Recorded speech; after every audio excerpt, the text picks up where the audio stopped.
반대말이 무엇일까요? 용서의 반대말. 그것은 상황에 따라 조금씩 다르게 말할 수 있지만 대체로 복수, 보복, 증오, 분노 이런 것들이 용서의 반대말로 이해됩니다. 그렇다면 우리는 세상에서 용서라는 말을 많이 듣습니까? 아니면 복수, 보복, 증오, 분노라는 말을 더 많이 듣게 됩니까? 안타깝게도 후자인 것 같습니다. 특히 뉴스를 들을 때 용서라는 단어는 1년 가봐야 한두 번 들을까 말까 합니다. 그런 단어 자체가 뉴스에서는 나오지 않습니다. 반면에 복수, 보복, 분노 이런 단어를 우리는 너무 자주 듣게 되는 것이 현실입니다. 보복 운전, 이별을 선언한 연인에 대한 보복성 폭력 내지 보복성 살해, 층간소음 문제에서 기인한 보복성 폭력, 또 정치계에서 심심찮게 들려오는 보복 정치. 어디 이뿐이겠습니까? 인기 드라마나 영화나 웹툰이나 소설이나 그런 것에서 빠지지 않는 소재가 복수입니다. 복수. 이런 것들을 생각할 때 우리 사회 구성원들 안에 분노, 보복 심리가 얼마나 크게 자리 잡고 있는가 하는 것을 우리는 새삼 느낄 수 있습니다. 사람들이 복수를 원하는 이유가 무엇이겠습니까? 어떤 손해에 대한 심리적인 보상을 위해서일까요? 단순히 마음속 깊은 곳에서 불거지는 어떤 악이 나쁜 마음 때문일까요? 가해자의 인권이 피해자의 인권보다 더 보호받는 것 같은 사법부의 판결에 대한 불신으로 인해서 더 이상의 이런 피해가 일어나지 않기를 바라는 마음에서 비롯된 징벌의 목적 때문일까요? 그 이유야 어찌되었든지 간에 복수가 우리 사회에 너무 빈번하게 나타나고 있는 까닭에 스티븐 파인먼 교수는 복수의 심리학이라는 책에서 복수는 인간의 끈질기고 강력한 욕구다.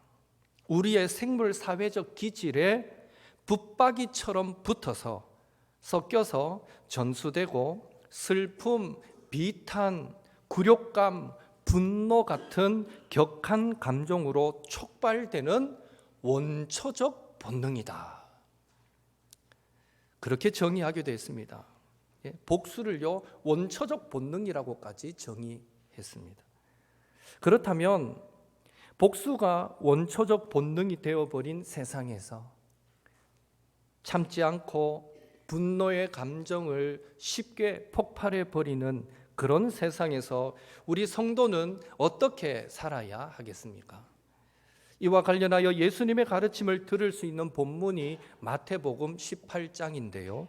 오늘은 이 마태복음 18장을 가지고 공동체를 이루어 살아가는 모든 곳에서 우리는 사람을 어떻게 대하며 살아야 할 것인가, 그것에 대한 예수님의 가르침을 받는 귀한 시간이 되기를 원합니다. 이 땅에 사람이 모인 곳에는 항상 문제가 있고요, 또 사람으로 인해 받는 시험이 항상 존재합니다. 그것이 교회 공동체라고 해서 예외는 아닙니다. 인류의 시조인 아담과 하와가 범죄함으로 죄가 세상에 사람 안에 들어온 이후로 사람은 부패하고 이기적인 본성을 가지게 되었기에 그런 사람들이 모인 곳, 마찰 없이 하나 되어 살아가기란 불가능에 가깝다라는 것입니다. 그래서 어떤 사람들은 내가 하나님만 바라보면 되지, 교회 가서 사람 사귀고 사람들 만나봤자 시험밖에 안 당해 하면서 예수님은 믿지만 교회에 오지 않는 무교회주의자들도 생겨나고 있습니다.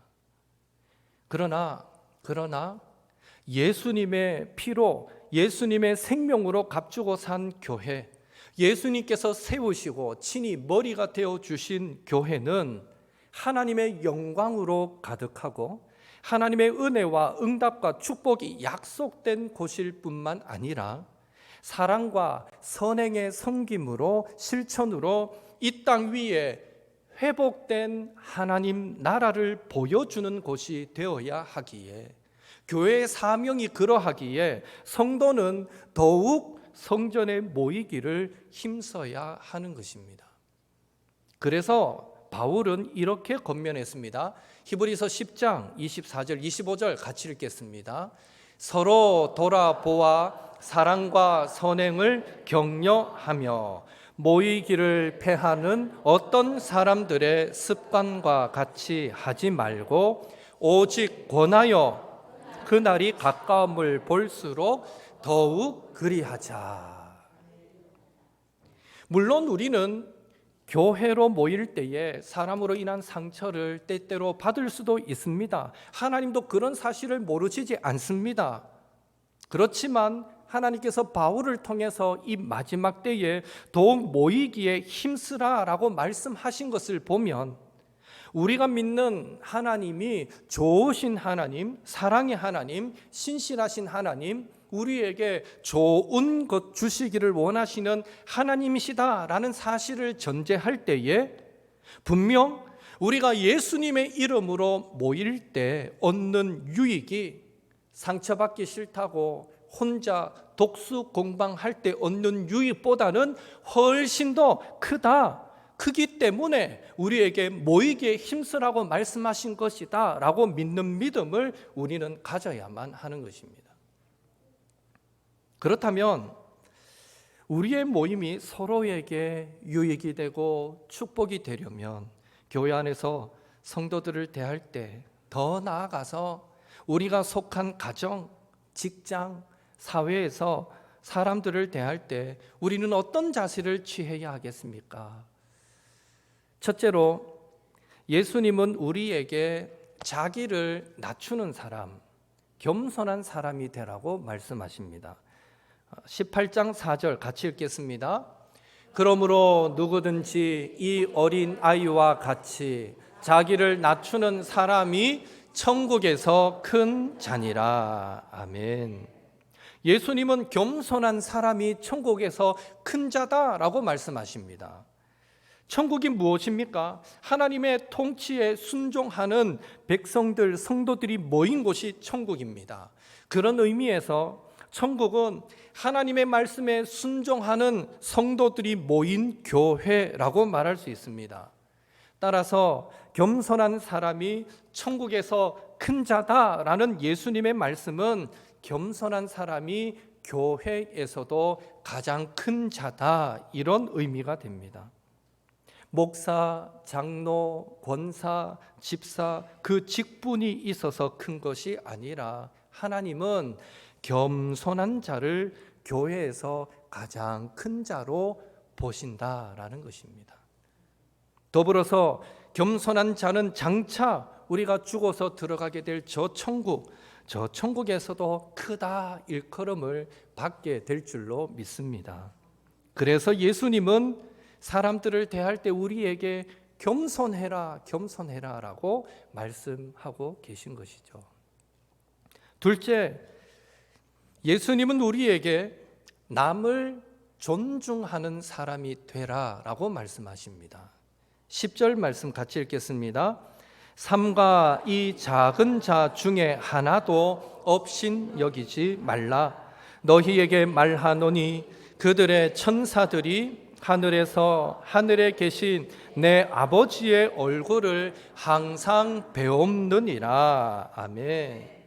나보다 모든 면에서 뛰어나고 훌륭한 사람을 존중하는 것은 당연하고 물론이거니와 예수님의 강조점은 내가 생각할 때 나보다 좀 못하게 여겨지는 사람, 좀 작다라고 여겨지는 그 사람도 업신여기지 말고 그들을 실족시키지 말며 존중하라라는 것입니다.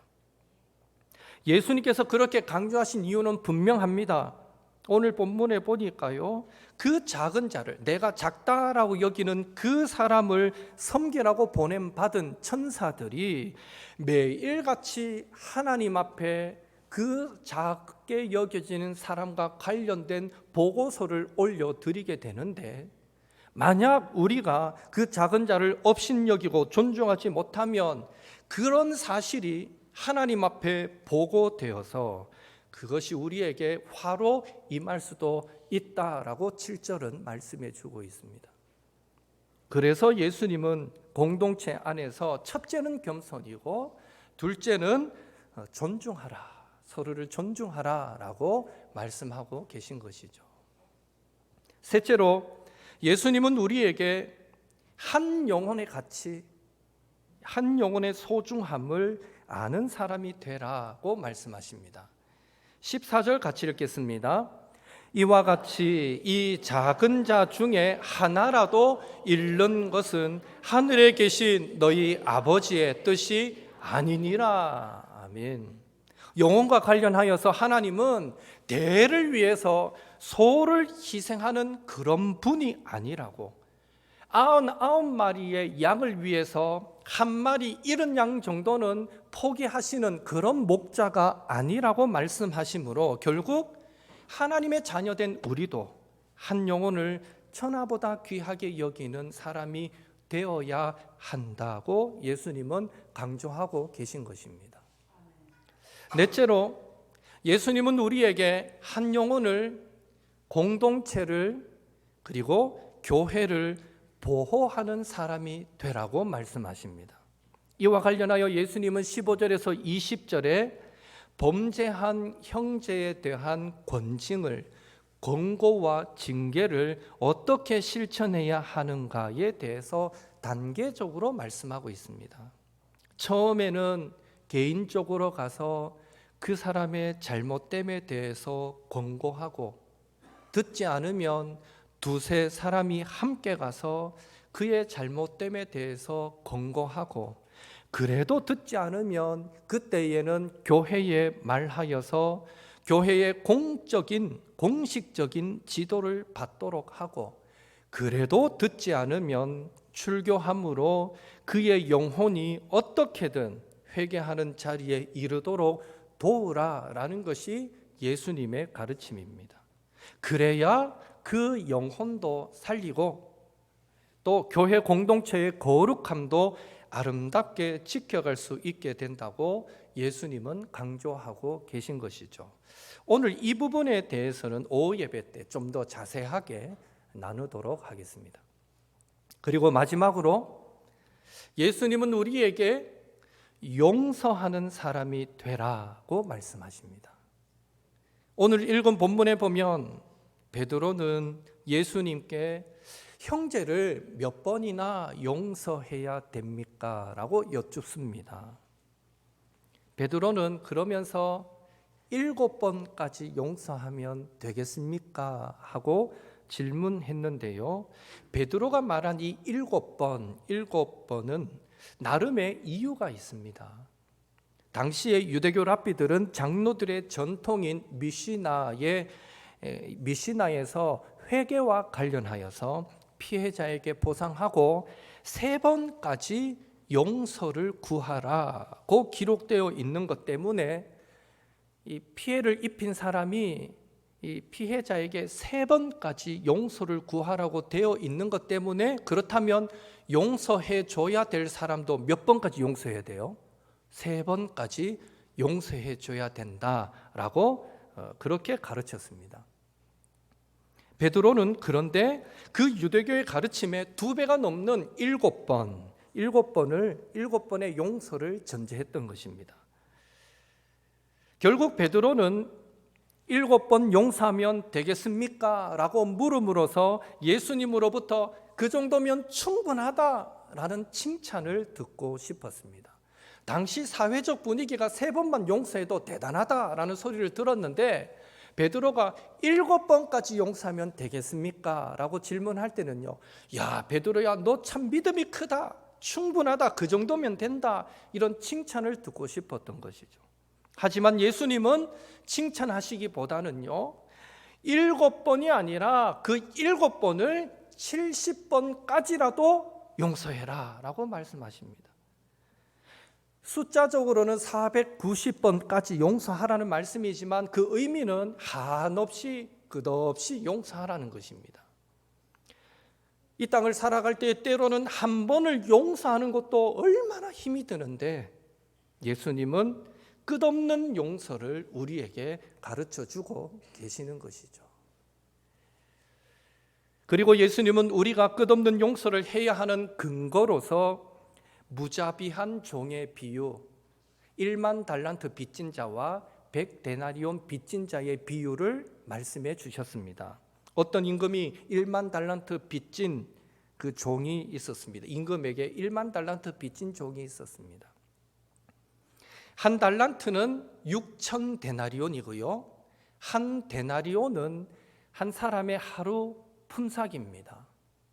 따라서 한 달란트를 모으려면 1년에 365일 중에 300일을 일한다고 전제하고 300일을 일해서 번 돈을 모두 저축한다고 전제할 때에 1년 꼬박 모아봐야 그것은 얼마 되지 않습니다. 20년을 모았을 때에 한 달란트가 됩니다.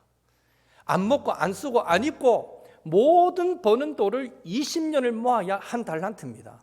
그런데 오늘 이 본문에서 전제되는 이 종은요, 한 달란트 빚진 자가 아니고 1만 달란트 빚진 자입니다. 그러니까 그 빚을 다 갚으려면 안 먹고 안 입고 안 쓰고 몇 년을 모아야 됩니까? 한 달란트가 20년이면 1만 달란트는 20만 년을 모아야 됩니다. 어마어마한 돈이죠. 그러니까 1만 달란트 빚졌다는 것은요, 도무지 갚을 수 없는 그런 큰 돈을 빚졌다라는 그런 의미인 것입니다. 임금은 1만 달란트 빚진 종에게 너의 몸과 너의 아내와 너의 자녀와 너의 모든 소유를 다 팔아서 갚아라 라고 말했습니다. 그러나 이 종이 다 팔아본들 어떻게 갚겠어요? 참아 주십시오, 기다려 주십시오, 제가 반드시 갚겠습니다 라고 애걸할 때에 긍휼히 여겨서 불쌍히 여겨서 그만, 아이고 속으로 그랬기도 성경에 표현은 없지만 내가 너를 보니 그 돈을 어떻게 갚겠느냐, 고마 내가 탕감해 줄게 하고 그 어마어마한 금액의 1만 달란트를 탕감해 주었습니다. 이 얼마나 큰 은혜입니까? 예, 대단한 은혜인 것이죠. 여러분 은혜라고 생각됩니까? 여러분 표정은 뭐 그 정도 가지고 이런 표정 같아요. 1만 달란트 탕감받은 게 얼마나 큰 은혜인지 몰라요. 그런데 이 종이 이제 임금과 헤어지고 그 은혜를 받고 나오는데 마침 자기한테 100데나리온 빚진 자가 지나갑니다. 100데나리온은 기껏 해봐야 석 달치 월급 정도에 해당하는 돈입니다. 그 동료를 매가지를 잡고 니 죽을래 이러면서 빨리 갚아라. 그랬을 때 그 동료가 이 1만 달란트 탕감받은 자에게 이 사람이 임금에게 했던 말과 동일한 말을 합니다. 좀 참아주게, 기다려주게, 내가 반드시 갚겠네. 똑같은 말을 하는데요, 내가 네 말을 어떻게 믿어 하면서 결국에는 용서하지 않고 기다려주지 않고 그 동료를 감옥에 집어넣어 버리죠. 이 소식이 임금의 귀에 들렸습니다. 얼마나 괘씸합니까? 내가 지를 1만 달란트를 탕감해 줬는데 가만히 들어보니 고작 100데나리온 그것도 탕감 못 해줘서, 그것도 못 기다려줘서 그 사람을 감옥에 집어넣어 그 사람 다시 불러라 해서 이 종은 다시 임금 앞에 불려가게 되고, 임금은 이렇게 말합니다. 33절 같이 읽겠습니다. 내가 너를 불쌍히 여긴가 같이 너도 내 동료를 불쌍히 여김이 마땅하지 아니하냐 하고, 이 말을 하고 임금은 그 종을 감옥에 가둬버리고 맙니다. 여기 종이 1만 달란트의 빚을 다 갚을 때까지 감옥에 갇혔다라는 것은요, 구원받지 못한 사람이 되었다라는 의미와 같습니다. 1만 달란트를 언제 다 갚아요? 결국 구원에서 제외된 자가 되었다라는 의미가 됩니다. 예수님의 이 비유가 강조하는 바는 진정 구원받은 성도라면 마치 1만 달란트 빚졌던 자처럼 자기 스스로 도무지 해결할 수 없는 죄의 문제를 예수님께서 십자가 희생으로 대신 해결해 주심으로 구원받게 된 성도라면, 예수님의 긍휼과 사랑을 경험한 성도라면 100데나리온 빚진 것 같은 내 주변 형제 자매들의 작은 실수와 잘못 정도는 괜찮아, 안 갚아도 돼. 괜찮아, 너무 미안해하지 않아도 돼. 괜찮아, 나는 이미 다 이해했어 하는 마음으로 용서하고 또 용서하는 삶을 살아야 한다라는 의미입니다. 그렇다면 용서한다는 것은 구체적으로 어떻게 한다는 것일까요? 용서. 오늘 본문에 나오는 용서하다라는 말의 원어적인 의미는요, 넘어가다, 내보내다, 용서하다라는 다양한 의미가 있습니다. 특별히 넘어가다, 내보내다라는 말의 의미는 애굽에서 이 장자를 치시는 10번째 재앙이 내려질 때에 이스라엘 백성의 집을 그 재앙이 넘어갔던 그 유월절의 유래와 맞닿아 있습니다. 이 용서는 하나님은 이스라엘 백성들의 집 문설주에 그 대문에 어린 양의 피가 뿌려진 것을 보고 그 집을 용서하셔서 죽음의 재앙이 그냥 넘어가도록, 지나가도록 하셨던 것입니다. 용서하다라는 의미는 이런 의미를 담고 있습니다. 이 외에도 성경에 용서하다라는 뜻으로 사용된 다른 단어들의 의미를 보면 덮어주다, 멀리 집어던지다, 그리고 기억하지 않다라는 다양한 의미가 용서하다라는 단어 안에 담겨 있습니다. 왜 상대편의 허물을 덮어줄까요? 가려줄까요? 왜 상대편의 허물을 멀리 던져버릴까요? 왜 그 허물을 기억하지 않을까요? 그것은 그 사람과의 관계를 깨트려 버리기 싫기 때문입니다. 그런 의미에서 성경이 말하는 용서는 상대편의 허물을 그냥 한번 눈 감아주는 정도가 아니라 좀 더 적극적으로 그 허물을 덮어주고 가려주고 멀리 던져버려서 기억하지 않는 것, 즉 그 허물에도 불구하고 그와의 관계를 포기하지 않는 것, 그것이 용서인 것입니다. 오늘 주님은 우리에게 그런 용서를 기대하고 계십니다. 말씀을 정리하겠습니다. 복수가 본능처럼 되어버린 세상, 참지 못하고 분노하고 감정적으로 쉽게 폭발해버리는 세상에서 우리 성도는 어떻게 살아가야 합니까?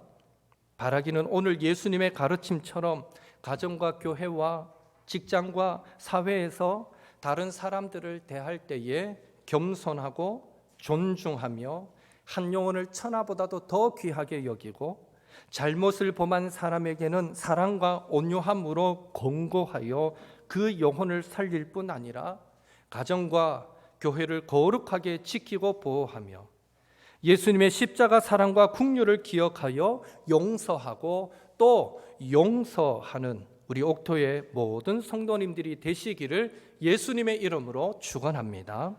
그리고 오늘은 성찬식이 있는데 예수님의 용서, 예수님의 사랑을 보여주는 대표적인 사건이 십자가이고 그 십자가에서 예수님께서 우리를 용서하고 사랑하기 위해 살이 찢기시고 또 물과 피를 흘려주신 것을 기념하는 것이 성찬식임을 기억하셔서 나도 예수님처럼 용서하며 살겠습니다, 사랑하며 살겠습니다 하는 마음으로 성찬식에 임하시는 또 우리 모든 성도님들 되시기를 예수님의 이름으로 축원합니다. 이 시간 함께 기도하겠습니다. 복수가 본능이 되어버린 세상에서 내가 받은 예수님의 십자가 용서와 사랑을 기억하고 나도 겸손하고 존중하고 소중히 여기고 사랑하고 긍휼히 여기고 용서하는 그런 삶을 살아가게 하옵소서. 오늘 성례식이 우리 예수님과의 연합의 기쁨을 회복하고 만끽하는 시간이 되게 하옵소서. 또 이번 주 목요일 수능 시험에 믿음의 자녀들 믿음으로 승리하도록 주여 끝까지 지켜주옵소서. 우리 받은 말씀과 이 제목으로 잠시 1, 2분 합심하여 기도한 시간을 갖겠습니다.